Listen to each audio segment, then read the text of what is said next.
Seja bem-vindo a mais um tutorial. Eu sou Hugo Hoffman, professor, pesquisador, epidemiologista e consultor em análise de dados. No tutorial de hoje, vou ensinar para vocês como é que nós podemos fazer dicotomizações de variáveis dentro do AppInfo, no módulo Visual Dashboard. Temos postado alguns tutoriais aí sobre análise de dados com esse software, porque esse software ele é gratuito, ele é muito agradável de manipulação e é o que eu recomendo àqueles que estão iniciando em estudos epidemiológicos, pesquisa científica e análise de dados. É um software muito bacana e por isso eu estou aqui ensinando para vocês, ok? Muito bem, é muito comum que durante nossas análises nós tenhamos variáveis categóricas como por exemplo essa aqui. Eu estou trabalhando aqui com um banco de dados de internações hospitalares por doenças do aparelho circulatório em Mato Grosso durante 4 anos e tenho aqui mais de 27 mil pacientes. Nessa variável, grupo de procedimentos realizados durante as hospitalizações, eu tenho 3 categorias: procedimentos cirúrgicos, clínicos, transplantes de órgãos, tecidos e células. Eu tenho aqui uma tabela de frequência. Eu já ensinei em outro tutorial como gerar essa tabela de frequência e também como importar banco de dados do Excel aqui para o AppInfo. Se você tem dúvida, dá uma olhadinha lá no histórico dos nossos vídeos, ok? Bom, então como eu estava dizendo para vocês, é comum que nós tenhamos no nosso banco de dados variáveis com muitas categorias, 3, 4, 5 categorias. Essa minha variável tem 3 categorias. Ela é uma variável categórica, mas digamos que eu quisesse transformá-la numa variável dicotômica, uma variável binária, para facilitar a minha análise de dados, por exemplo, lá numa análise de bivariada, testar uma associação.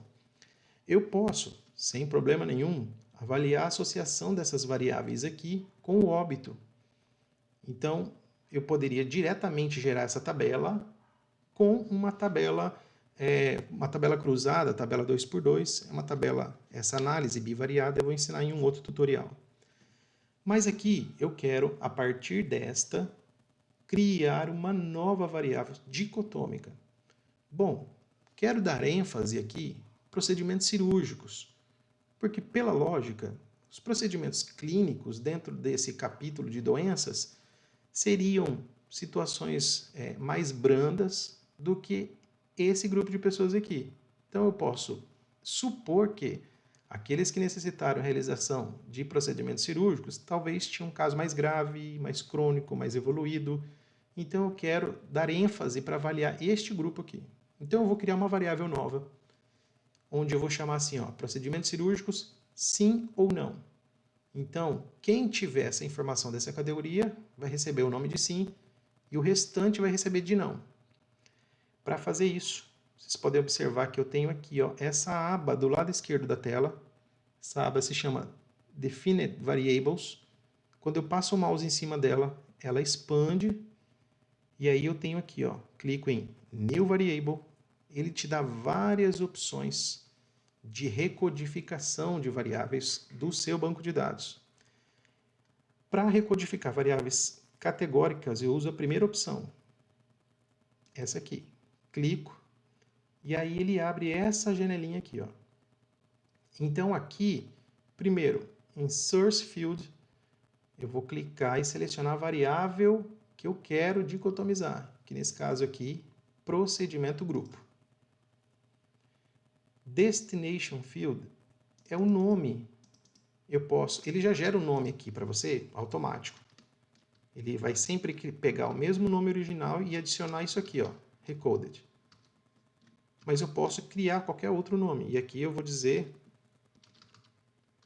que eu quero chamar essa variável de cirurgia. Sim ou não? Muito bem.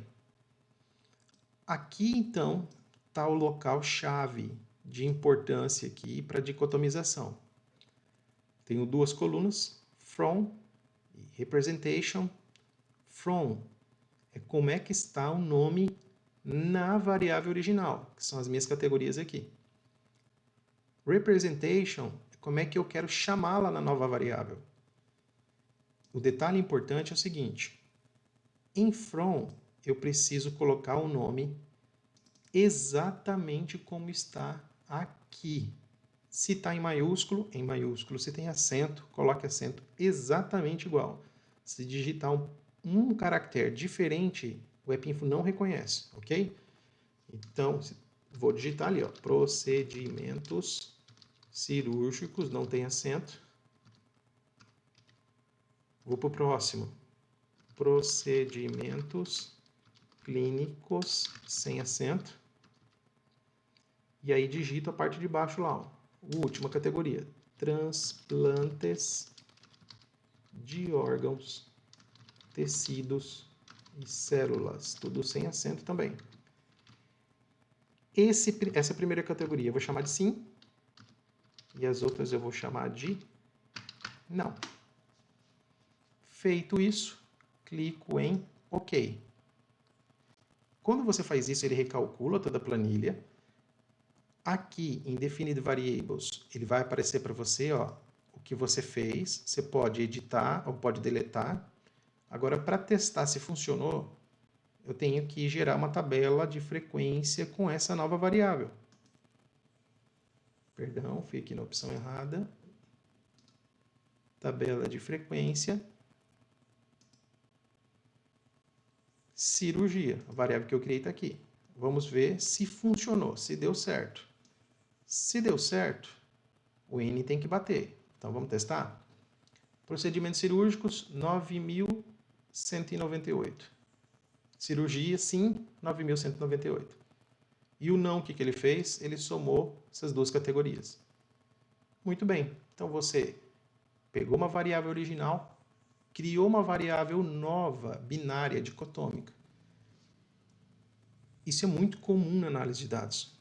Por muitas vezes, é muito frequente que a gente comece uma análise de dados com um banco de dados, por exemplo, com 50 variáveis, e quando você termina de escrever o artigo, termina de escrever sua publicação, termina a análise de dados, de 50 pulou para 60 variáveis, para 70 variáveis, porque você vai criando novos arranjos das variáveis originais. Ok? Isso é bastante frequente na análise de dados. Na verdade, é um recurso muito interessante, porque é assim que você consegue descobrir arranjos diferentes e dessa maneira, às vezes, você encontra associações estatísticas que, de uma outra forma, ou com a variável original, você não identificaria. Muito bem, então isso aqui foi a minha criação de variável dicotômica a partir de uma variável original. Era o que a gente tinha para hoje. Obrigado pela atenção. Até o próximo tutorial.